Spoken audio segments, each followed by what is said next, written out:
Every one of us walks with shadows, not the kind cast by sunlight, but the kind cast by the parts of ourselves we've hidden, denied, or never dared to face. Carl Jung didn't believe your greatest enemy was out there, it was in here, buried, in the unconscious, quietly shaping your life, your choices, your relationships, and your failures. You think you're making decisions, but often it's the shadow making them for you. That secret bitterness you justify, that outburst you later regret. That self-sabotage you can't explain. Those are not random, they are messengers from your shadow. In this lecture, we will uncover what Jung called the 4 shadows, the 4 hidden forces within you that sabotage your progress, your purpose, and your peace. These shadows don't just sit in darkness, they act through your words, your money habits, your moods, and your mental patterns. They distort your perception and fragment your identity. And until you bring them to light, they will keep running your life without your permission. But the truth is, facing the shadow in destruction, it's liberation. Jung said, "One does not become enlightened by imagining figures of light, but by making the darkness conscious." This is not just psychology, this is soul work. And today, we begin. The shadow is not evil in itself.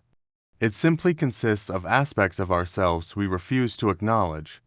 When Carl Jung spoke of the shadow, he wasn't talking about demons in the dark or external enemies. He was speaking about you, about the parts of yourself that live outside your conscious awareness. The first of these shadows, and often the most overlooked, is expressed through your mouth, not just in what you say to others, but in what you declare about yourself, what you repeat in conversation, what you mutter when no one is listening. The shadow of the mouth manifests in sarcasm, in gossip, in sharp criticism, in manipulation, masked as flattery, and in silence when the truth is needed most. The tongue is a sword, and if you don't know who's wielding it, your conscious self or your repressed pain, it can ruin you. We often think of our speech as intentional, a result of what we choose to say, but in reality, much of what escapes our lips comes from deeper emotional undercurrents. Jung would argue that these undercurrents are often unconscious, born of childhood wounds, unmet needs, shame, or generational patterns. You might speak harshly without understanding why. You might find yourself constantly interrupting, unable to let others finish. You might notice a strange satisfaction in putting someone down or a fear of speaking up, even when it matters. All of this points to a mouth possessed by the shadow.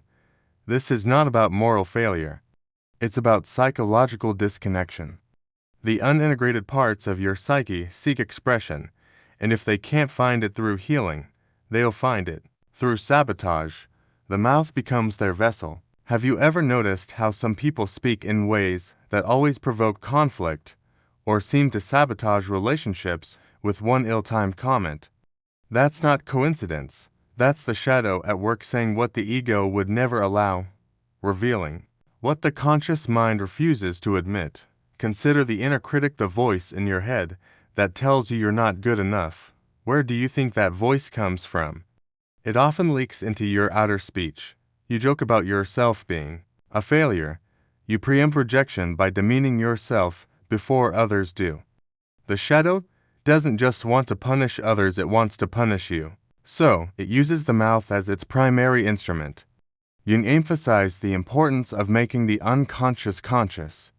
Until then, these patterns will play out again and again, and you'll call it just how I talk or just being honest. But honesty without awareness becomes cruelty, and authenticity without reflection becomes aggression. The shadow of the mouth thrives in environments where there is no accountability for language. It thrives in families where people use insults as humor. It thrives in social circles where gossip is normal. It thrives in internal worlds where shame is so deeply embedded that self-deprecation feels like relief. This is not trivial. Words carry energy. Words build or destroy realities. Jung believed that symbols and language form the bridge between the conscious and unconscious. So, when the shadow hijacks language, It's not just speaking, it's manifesting. It's creating. Think about what your speech reveals about your wounds. Do you interrupt because you were never heard? Do you speak angrily because you were raised around rage? Do you hold back the truth because your truth was once punished? The words you choose or avoid are like fingerprints of your psyche. They trace the outline of your unhealed places. And if you don't bring them into awareness, they'll keep guiding your speech without your permission. You'll think you're having a conversation, when really, your shadow is staging a monologue. The mouth can also become a shadow through performance. Some people hide behind eloquence. They talk a lot, but say very little.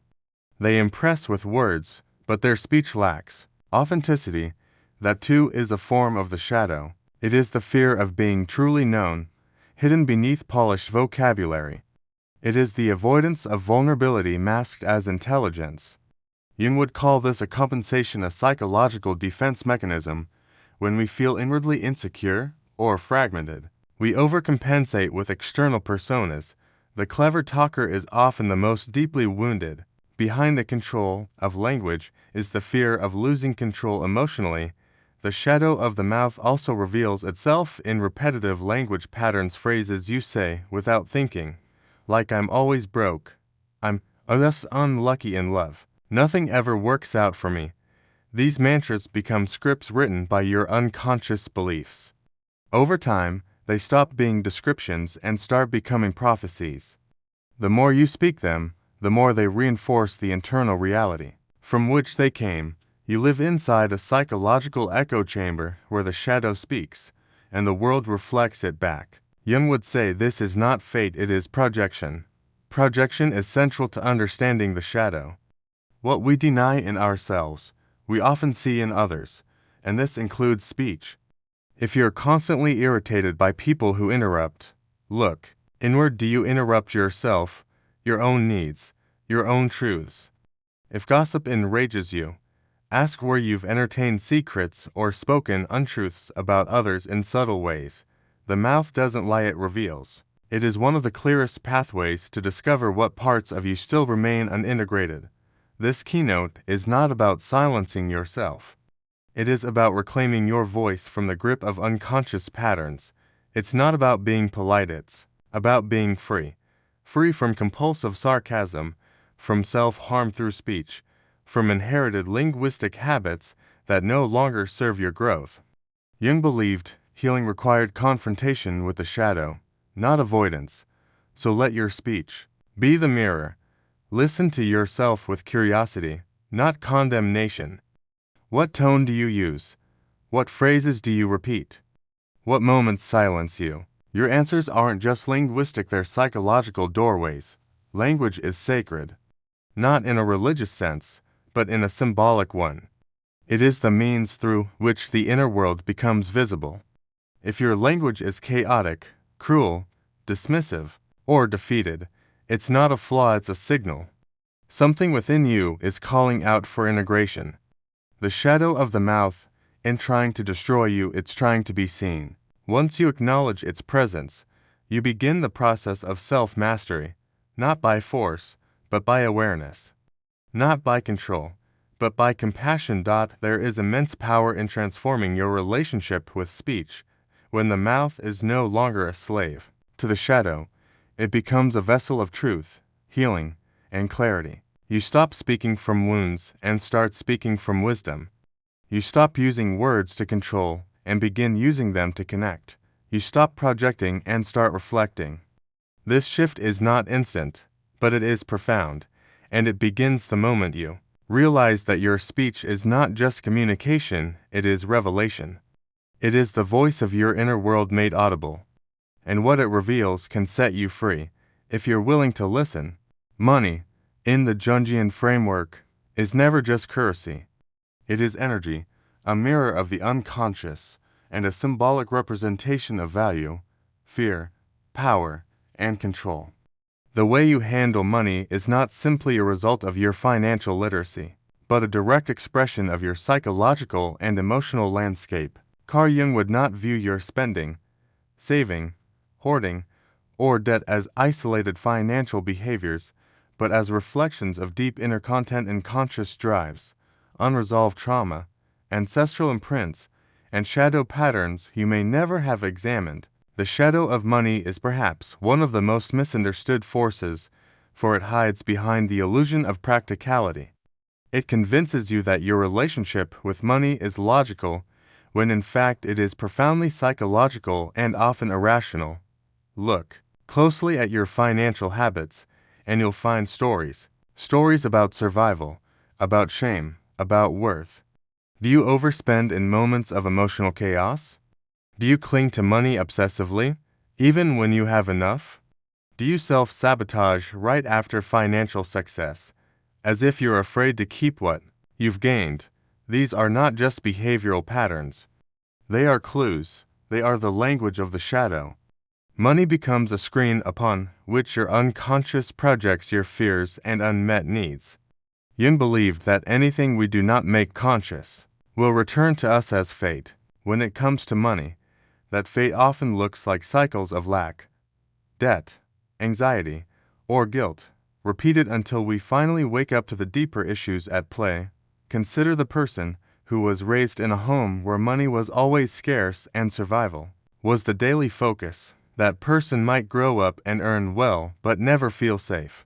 They might accumulate wealth but hoard it compulsively, never spending freely because the shadow of poverty still rules their nervous system. Or take the opposite, someone who watched money used as a weapon, perhaps withheld by a parent or wielded to control others. That person might subconsciously reject wealth, associating it with pain or manipulation.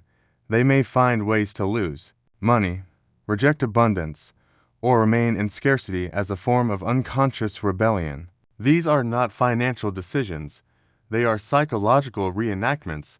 The shadow of money can also appear in compulsive generosity. Some people give excessively, beyond their means, because they are unconsciously trying to buy love, approval, or belonging. Others take without giving, not out of greed, but out of a wounded belief that they are owed something to compensate for a deeper lack. Jung taught that the shadow can wear many masks, and often it disguises itself as virtue. Overspending can look like confidence, withholding can look like responsibility. But behind each behavior is a deeper emotional script running unchecked. Financial shame is another major expression of the money shadow. This is not just the embarrassment of debt or poor choices, it is a deeper feeling of being unworthy to receive, to hold, or to enjoy money. This shame often originates from early conditioning. Perhaps you were told that rich people are greedy. Perhaps you witnessed conflict every time money was discussed. Perhaps you internalized the belief that needing money makes you weak. These internalized beliefs become the soil in which shadow patterns grow. You might avoid checking your bank account. You might delay paying bills even when you have the funds. You might feel guilt after a purchase, not because it was unwise, but because the act of receiving something good feels undeserved. The shadow has whispered lies for so long, they've become your inner monologue. Jung would ask us to examine the archetypes influencing our financial lives: the inner orphan who never feels safe, the inner martyr who sacrifices but never receives, the inner tyrant who seeks control through wealth, the inner addict who chases the high of the next purchase. These archetypes operate unconsciously, driving behavior while the ego believes it is in control. Shadow work involves naming these figures, dialoguing with them, understanding their motives, and ultimately integrating them into conscious awareness. You cannot master what you refuse to face. And in the realm of money, this means turning toward your financial patterns not with blame or shame, but with curiosity. The collective shadow also influences our relationship with money. We live in a world shaped by consumerism, scarcity narratives, and deeply embedded class structures. These cultural forces feed into your personal shadow. You may be unconsciously internalizing ideas like there's never enough, or success means separation from others, or money is only for certain types of people. These beliefs are not always conscious. They live in the shadow, subtly guiding your choices and limiting your expansion. Jung believed that collective consciousness and individual consciousness are deeply intertwined. To liberate yourself financially, you must become aware of not just your personal wounds, but also the cultural conditioning you've absorbed. Your shadow relationship with money can also manifest in your work. Perhaps you undercharge for your services, constantly discounting yourself.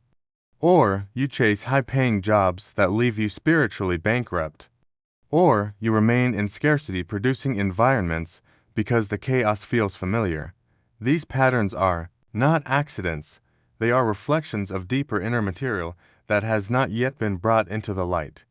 The fear of success can be just as potent as the fear of failure, because success often demands responsibility, visibility, and transformation, things the shadow resists. It prefers the familiar pain to unfamiliar healing. Another face of the money shadow, entitlement.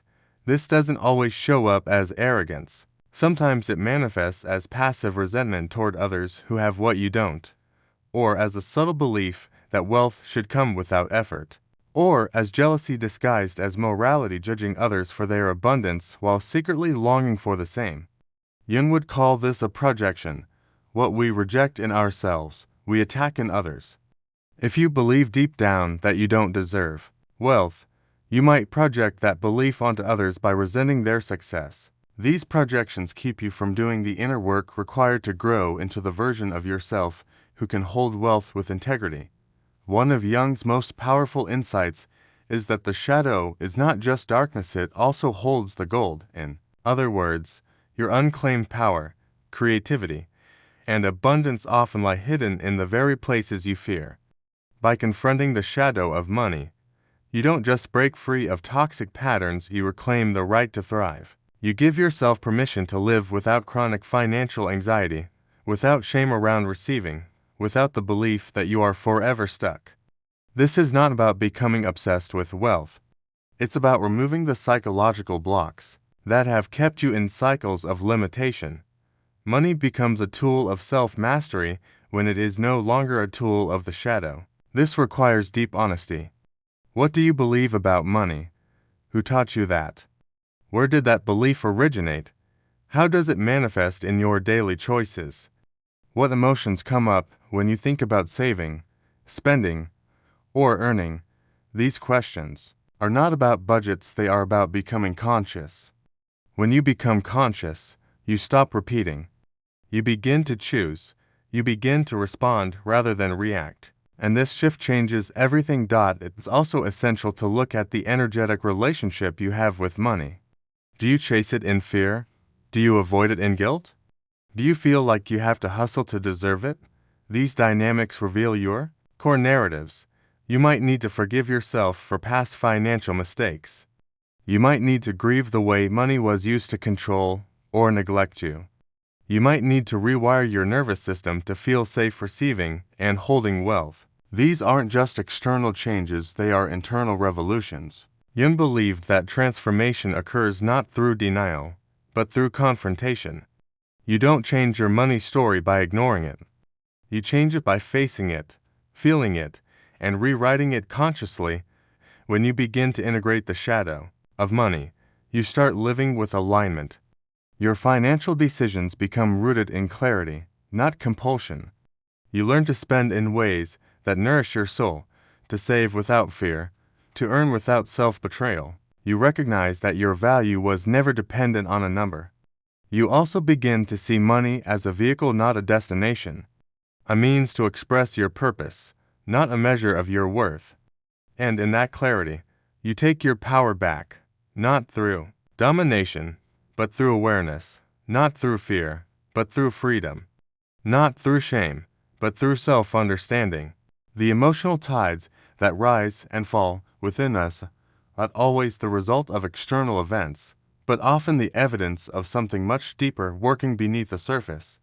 In the framework of Carl Jung's analytical psychology, mood is not merely a fleeting emotional state, it is a profound signal from the unconscious, often shaped by the shadow self. This shadow, the part of our psyche that houses all we have repressed, denied, or disowned, influences our moods more than we realize. When Jung explored the structure of the psyche, He emphasized that much of what governs our lives resides in the unconscious, hidden even from ourselves. Mood becomes one of the primary expressions of this hidden material. When we feel down without reason, overly reactive, chronically anxious, or numb, it may not be due to the situation at hand. It may be the whisper of the shadow, trying to break into consciousness. Moods are often treated in our modern world as inconveniences to be suppressed or bypassed. We are conditioned to believe that productivity, happiness, and emotional stability are signs of success, while sadness, irritability, and melancholy are weaknesses to be overcome. Yet Jung taught that the soul does not speak in linear logic, but in symbols, dreams, and emotional states.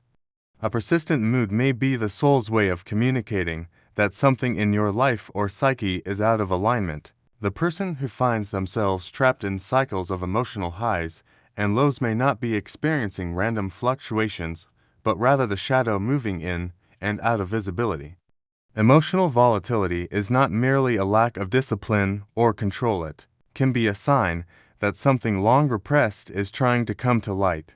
Often, these moods have their origins in early life experiences. The child who was not allowed to express anger becomes the adult who either explodes in rage or bottles up frustration until it corrodes their health. The one who was shamed for expressing vulnerability may grow into someone who numbs out sadness, only to find themselves paralyzed by bouts of depression that seem to come from nowhere. These emotional imprints live in the shadow because they were deemed unacceptable in our formative years. The ego, in its effort to survive and be accepted, pushes them out of awareness. But the unconscious remembers everything, and when the conditions are right or when the conscious mind is too tired to resist, the shadow expresses itself through mood. Mood also serves as a mirror, reflecting back to us the parts of ourselves we have projected onto others. Jung taught that we are often blind to our own shortcomings and hidden desires, but acutely aware of them when they appear in other people. The boss who triggers your anger be reflecting your own unexpressed desire for power. The friend who irritates you with their emotional neediness might be awakening your own neglected inner child. When we do not recognize this, our moods begin to seem irrational or out of proportion. But they are not irrational, they are reflective. They show us what we have yet to integrate. The emotional charge is a sign that something unconscious is being stirred. Some moods are chronic, repeating themselves in predictable patterns that sabotage our goals, relationships, and sense of peace. A person may notice that every time they start to feel close to someone, anxiety sets in. Another may find that every time they near success, they fall into despair. These are not coincidences, they are emotional defense mechanisms crafted long ago to protect the self from perceived danger. The problem is, they now act as saboteurs. What once kept you safe now keeps you stuck. Jung believed that becoming conscious of these patterns is the first step to transformation. We must ask not only what we feel, but why that feeling arises in that context and what it seeks to protect. Mood is also influenced by archetypes, universal patterns of human behavior stored in the collective unconscious. When you feel overwhelmed by despair, you may be in the grip of the wounded child archetype. When you feel an inexplicable pressure to be perfect, the inner critic may be at work. When you become irrationally fearful or angry, the warrior or orphan archetype may be active. Jung's insight was that these patterns do not merely belong to us individually, they are part of the human condition. Recognizing them gives us the ability to step back, to become the observer rather than the reactor. We can begin to name the forces within us, and in doing so, lessen their control. There is also a physiological component to mood that Jung did not ignore. The body holds trauma, and unprocessed emotional pain can become stored in the nervous system. Moods can be the body's way of alerting us that something needs to be released. A sudden wave of sadness might arise not because of what someone said, but because their tone echoed a long-forgotten memory. The body remembers what the mind forgets.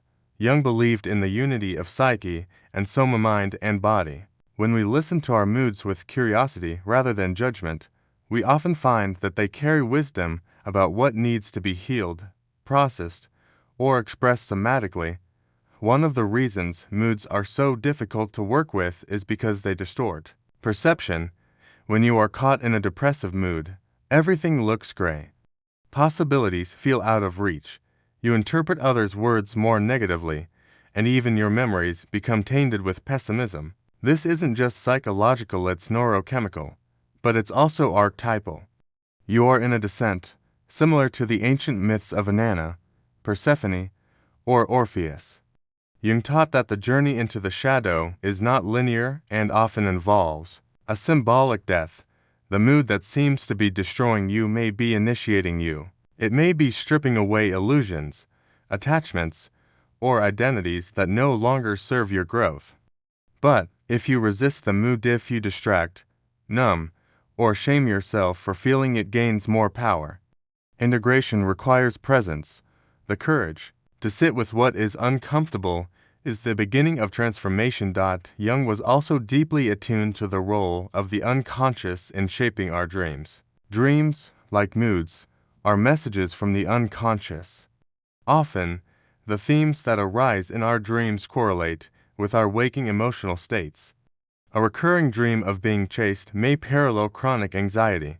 A dream of drowning may mirror emotional overwhelm. When we pair mood analysis with dream work, we begin to uncover the deeper layers of the psyche.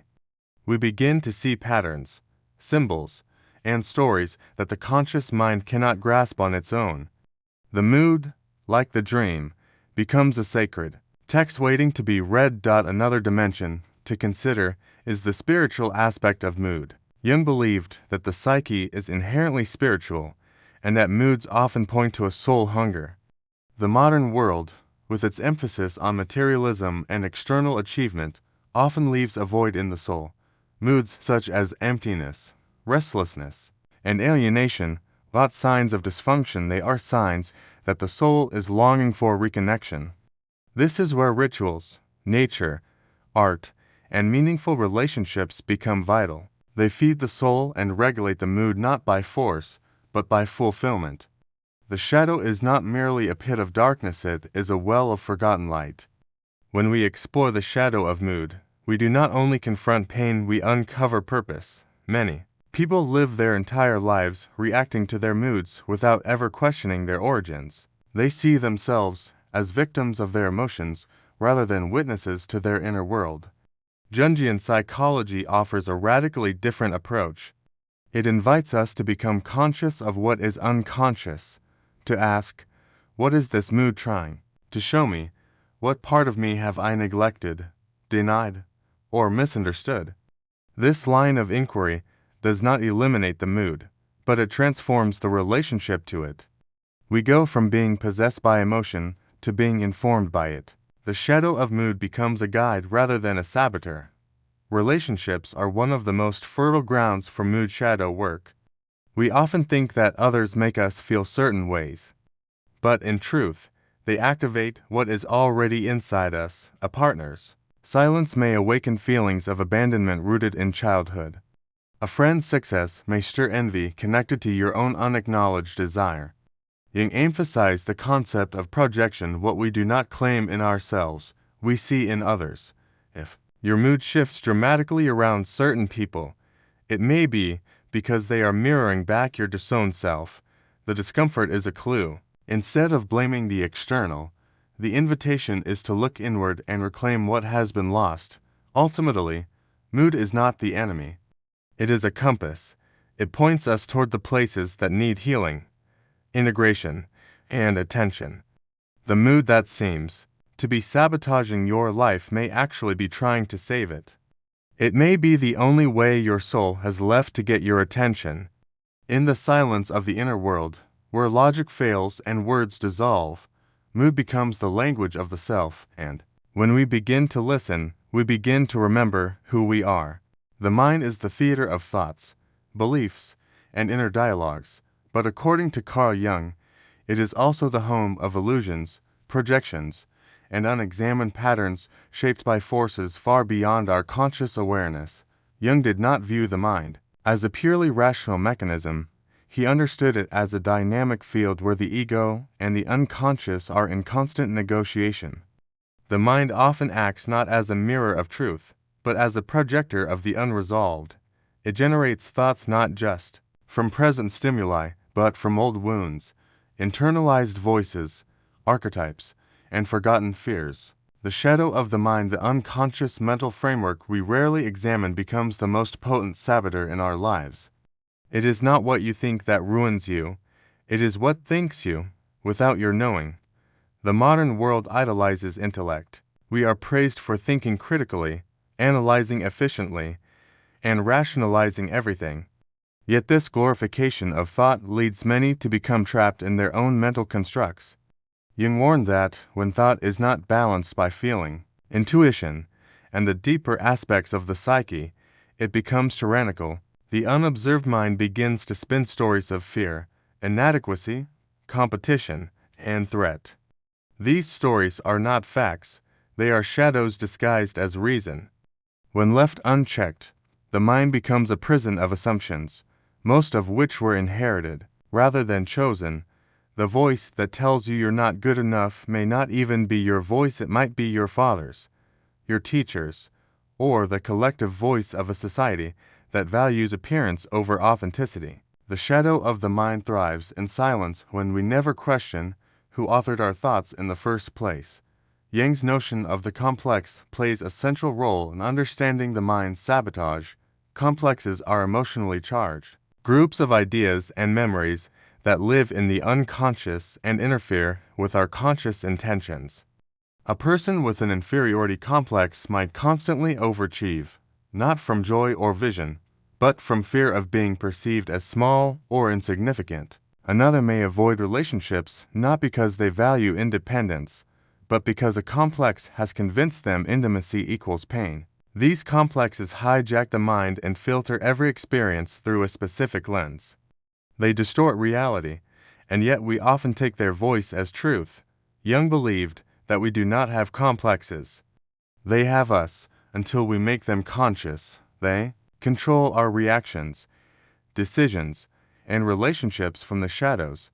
Many thoughts that pass through the mind, not reflections of who we truly are, but echoes of who we once were, or who we were conditioned to be. The person who constantly worries may have internalized the role of the caretaker or the fixer. The one who cannot stop self-criticizing may be repeating a mental pattern established in childhood to win approval or avoid punishment. These thought patterns are survival strategies that outlived their usefulness. Yet we keep them alive because we mistake familiarity for truth. Jung emphasized that individuation, the process of becoming the self, requires breaking from the inherited mind. It demands we challenge the thoughts that seem natural and ask, do these beliefs support my wholeness, or do they keep me fragmented? Thoughts are often shaped by archetypes, the universal themes embedded in the collective unconscious. When a person becomes consumed by the fear of failure, they may be under the influence of the orphan archetype, fearing abandonment and rejection.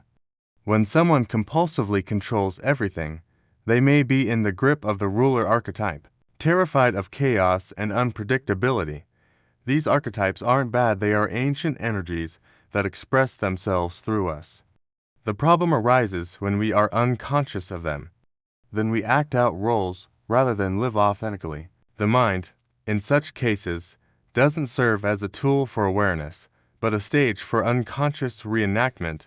Another aspect of the shadow of the mind is the tendency toward rumination. Rumination is not reflection, it is repetition. It is the mind's obsessive attempt to resolve an emotional wound by thinking about it endlessly. But rumination is rarely productive. It loops, distorts, and eventually poisons clarity. A person caught in rumination might believe they are being thoughtful or introspective, but in truth, they are feeding the shadow. The mind becomes addicted to the emotional charge of the past, and the present becomes a blur. Jung believed that healing requires us to descend into the wound, not spiral around it mentally. Rumination avoids the feeling beneath the thought. It intellectualizes pain to avoid embodying it. But what is not felt remains. Jung also understood the relationship between thought and the body. When mental patterns are toxic or self-rejecting, the body responds. Chronic stress, anxiety, fatigue, and even autoimmune disorders can arise when the mind is at war with the soul. The shadow of the mind whispers messages like, "You're falling behind, you're not lovable, you must prove your worth," and the body bears the cost. These thoughts are not reality, they are defense mechanisms built to keep the ego safe from perceived threats. But the soul does not care about safety. It longs for wholeness, and wholeness requires us to examine the mind's content without identification. The moment you realize you are not your thoughts is the moment freedom begins. Silencing the mind is often impossible, but observing it is always available. Jung encouraged the practice of inner observation, not to suppress thought, but to separate from it.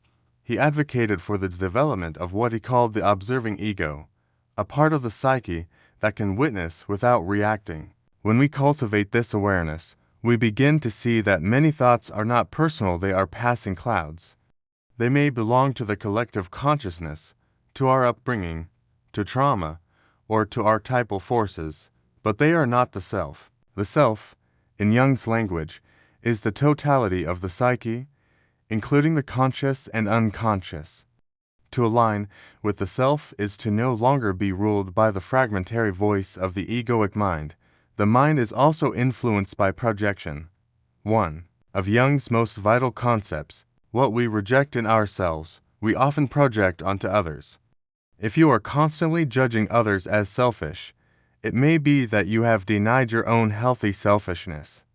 If you see others as weak or needy, you may be rejecting your own vulnerability. These projections shape thought in powerful ways. They lead to biases, assumptions, and inner narratives that isolate rather than connect. When we reclaim our projections, the mind becomes less reactive and more reflective. We stop needing to defend the ego and start exploring the total psyche. Many people seek control through the mind. They believe that if they can just think enough, analyze enough, or plan enough, they will be safe. But this is an illusion. The mind cannot control life. Jung taught that transformation is not achieved through willpower alone, but through surrender to the deeper currents of the psyche. The mind resists this surrender because it fears dissolution. But surrender is not defeat, it is integration. When we soften the mind's grip, we create space for intuition, emotion, and the guidance of the unconscious to arise. The world around us also plays a role in shaping the mind's shadow. We are constantly bombarded by media, advertising, and cultural narratives that tell us who we should be. These external voices become internal dialogues. We think we want success, beauty, or approval, but often we have simply absorbed these values without question. Jung believed that modern man suffers from a loss of soul because he is disconnected from his own inner truth. To reclaim the mind from its shadow, we must interrogate the origins of our desires and fears. Are they truly ours, or are they the echoes of a culture that profits from our insecurity? Dreams are one of the most direct paths to understanding the shadow of the mind. In dreams, the ego steps aside and the unconscious speaks freely. Jung saw dreams not as meaningless illusions, but as vital messages from the psyche. They reveal hidden conflicts, unmet needs, and emerging potentials. A recurring dream of being chased may indicate a part of the self that the mind is avoiding. A dream of falling may reflect the ego's fear of losing control. When we work with dreams, we begin to understand the mind's deeper architecture. We begin to see that what we fear is often what we need to integrate. Language, another element of the mind that reveals the shadow. The words we use shape our reality. If you constantly think in absolutes, I always fail, no one cares, it's hopeless, you are reinforcing the shadow's perspective. Jung would encourage us to notice these patterns and question their validity. Are they expressions of truth or of trauma? Are they rooted in current reality or in past wounding? Changing language changes thought, and changing thought opens the door to new ways of being. The shadow of the mind also hides uncertainty. When we are absolutely convinced of something, especially something negative about ourselves or others, we must pause. Certainty often signals a defense mechanism at work. The mind clings to certainty because it fears ambiguity, but the soul grows in uncertainty. Jung believed that paradox is the language of the soul. Holding to opposing truths, such as I am broken and I am whole, is not confusion. It is maturity. The mind seeks simplicity, but the psyche is complex. To evolve, we must learn to live in the tension between opposites.